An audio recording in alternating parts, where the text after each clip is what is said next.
Good morning, team. I just thought I'd give everybody a quick shout. Walking down the streets of Tombstone this morning, kind of quiet and alone. I just kind of reflecting on what today means as we celebrate our Independence Day today, and kind of get to thinking about what the soldiers in the war fought for, what they were fighting against, and what their goals were that they were trying to achieve. And it kind of saddens me as I look at the America that we have today. Although I love her and I still think she's the greatest nation in the world, it saddens me to think of how far away from God, first of all, that we've turned, and how far we've come in the wrong direction, and how we need to rally and have a revival in this country. But it's also got to start here with the individual. Before the country can be revived, we have to revive our individual hearts for Christ. But think about the freedoms that we have lost and willingly given up. We're being forced to watch our speech, what we can and can't say, what we can and can't do. We're being forced to wear masks, at least for a long time we were anyway. In some parts of the country are still even shut down. Being forced to get injections. We're being forced to do things that go completely against the freedom and foundation of this country and liberties. The war was fought with firearms from farmers and whatnot, and they were carried every day, and yet no one was hurt. And nowadays you're considered a bad person if you own a gun or decide to carry one for your self-protection.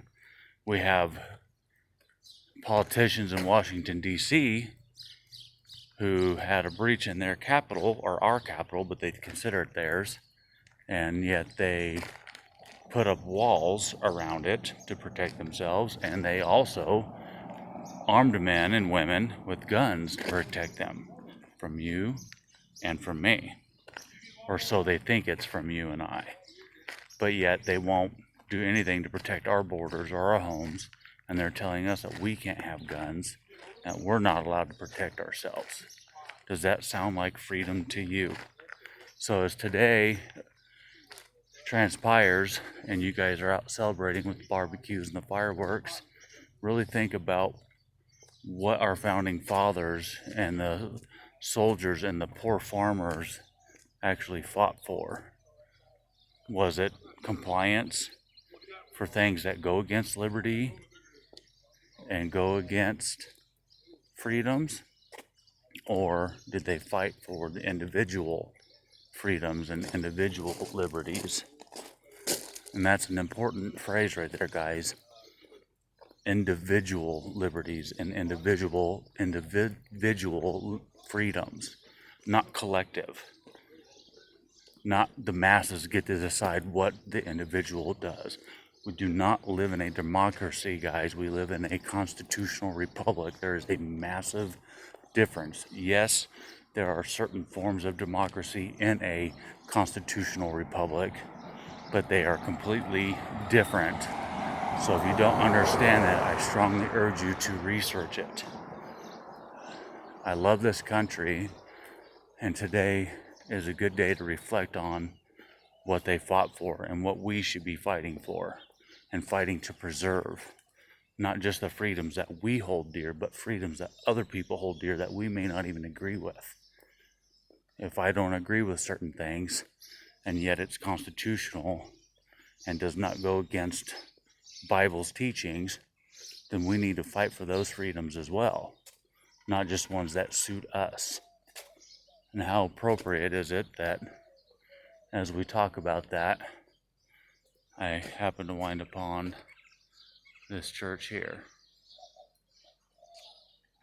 So as today transpires, guys, reflect on what you have and what you have because of those soldiers and because of our founding fathers.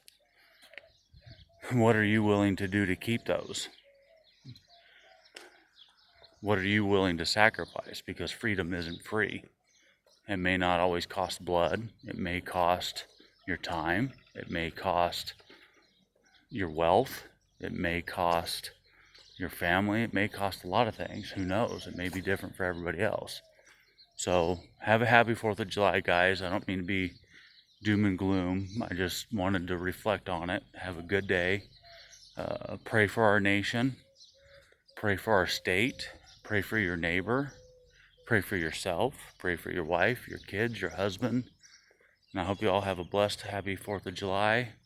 And remember, in order to turn this country around, it is my belief that we have to turn our individual hearts around, meaning that we have to have Christ in our hearts before we can love others and love our country. So y'all have a blessed day.